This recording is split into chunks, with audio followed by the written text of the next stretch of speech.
Lipstick is a cosmetic product containing pigments, oils, waxes, and emollients that apply color, texture, and protection to the lips. The origin of lipstick traced as far back as some 5,000 years ago. Ancient Sumerian men and women were possibly the first to invent and wear lipstick, about 5,000 years ago. They crushed gemstones and used them to decorate the faces, mainly on the lips and around the eyes. Egyptians like Cleopatra crushed bugs to create a color of red on the lips. Also, around 3000 BC to 1500 BC, women in the ancient Indus Valley civilization applied red-tinted lipstick to the lips for face decoration. Ancient Egyptians wore lipstick to show social status rather than gender. They extracted the red dye from fucus algin, 0.01% iodine, and some bromine mannite, but this dye resulted in serious illness. Lipsticks with shimmering effects were initially made using a pearlescent substance found in fish scales. During the Islamic Golden Age, the notable Andalusian cosmetologist Abu al-Qasim al-Zahrawi, Abulcasis, invented solid lipsticks, which were perfumed sticks rolled and pressed in special molds, and he described them in his Al-Tazrif. The Chinese made some of the first lipsticks that were made from beeswax over 1,000 years ago to protect the delicate skin of the lips. During the Tang dynasty, CE 618 to 907, scented oils were added to them, which gave the mouth an enticing factor. Lip coloring started to gain some popularity in 16th century England. During the time of Queen Elizabeth I, bright red lips and a stark white face became fashionable. At that time, lipstick was made from a blend of beeswax and red stains from plants. Only upper-class women and male actors wore makeup.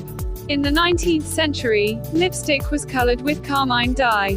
Carmine dye was extracted from cochineal, scale insects native to Mexico and Central America which live on cactus plants. Cochineal insects produce carminic acid to deter predation by other insects. Carminic acid, which forms 17% to 24% of the weight of the dried insects, can be extracted from the insect's body and eggs.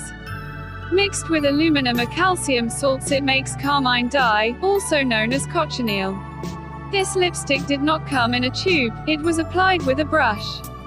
Carmine dye was expensive and the look of carmine-colored lipstick was considered unnatural and theatrical, so lipstick was frowned upon for everyday wear.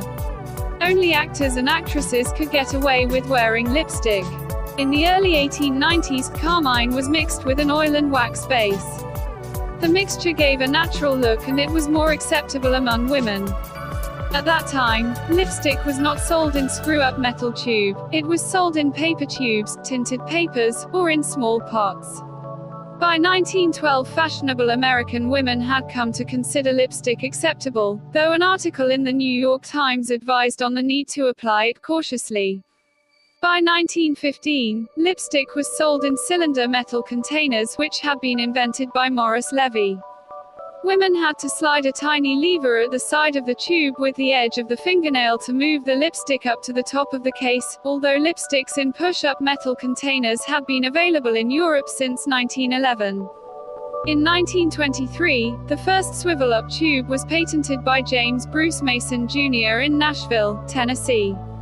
During the Second World War, metal lipstick tubes were replaced by plastic and paper tubes. Lipstick was scarce during that time because some of the essential ingredients of lipstick, petroleum and castor oil, were unavailable. World War II allowed women to work in engineering and scientific research, and in the late 1940s, Hazel Bishop, an organic chemist in New York and New Jersey, created the first long-lasting lipstick, called no-smear lipstick.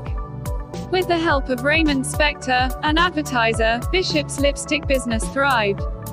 Throughout the early 20th century, lipstick came in a limited number of shades. Dark red was one of the most popular shades throughout the 19th and 20th century. In the early 1930s, Elizabeth Arden began to introduce different lipstick colors. She inspired other companies to create a variety of lipstick shades.